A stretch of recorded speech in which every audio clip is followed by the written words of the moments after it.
boy suddenly heard the sound of chopping meat next door, and every time it was 12 o'clock midnight. At first he didn't pay attention to it. He thought it was the other guy getting off work, but soon he realized something strange, because every time the sound of chopping meat, a foul smell would come out. In order to find out what his neighbor was doing, he poked his head out the window several times to check, and was horrified to find, whenever the neighbor started chopping meat, the disgusting smell would attract wild cats. What's even more puzzling is that, the neighbor didn't chase it away, but every time, as if they knew it in advance, he fed the cats freshly chopped meat. The boy was scared. In the following days, he watched his neighbor's movements many times, but he never saw anyone come out. That night, he came home and walked downstairs, and to his horror, he realized his light was on, so the boy rushed up, but after a quick search he found nothing unusual. To find out what had happened, he pulled up a stool and sat in the corner, turned off the light and waited for him to show up, and sure enough, just after midnight, the sound of chopping meat started again. When he heard it, he went to check it out. A black cat passed by the window, and left a pile of cat poop on the windowsill. He had an idea. He wrapped the cat poop in toilet paper. The next day he asked a friend to take it to the laboratory, but the test results surprised him. It was a human nail. Now the boy was completely panicked. He felt that his neighbor had a secret to hide. He went to the agent who rented him the apartment, and told her about it. He hoped to get himself a new apartment, but the girl didn't believe him. She stayed in the guy's room that night. She wanted to know if he was telling the truth, but when she was getting ready for bed, she accidentally tore the wallpaper off the wall. The next moment, they were so shocked they couldn't speak. The wall was covered with bloody handprints. The girl told him, "I had heard that there was a mom living here, with a son. Then the son died. The mom went crazy. She locked herself in the house all day. Soon after that, the mom died. She just hung there."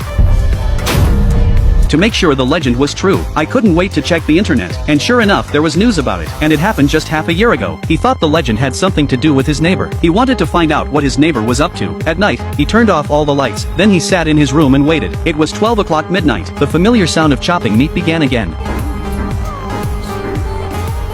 This time he didn't hesitate. He removed the ventilation pipe and looked inside, but the hole was too small. He couldn't see anything, so he had an idea. He bent a coat hanger, and made a simple cell phone holder. Then he climbed to the hole again, and put the cell phone in. A few moments later, the phone captured the neighbor's house, but the kitchen was empty, not a soul in sight. After some thought, he put the phone in. Then he took out the coins he had on him. He smashed the kitchen window. He heard a noise from the kitchen next door. He hurriedly took the phone down to check, but he was shocked by what he saw inside.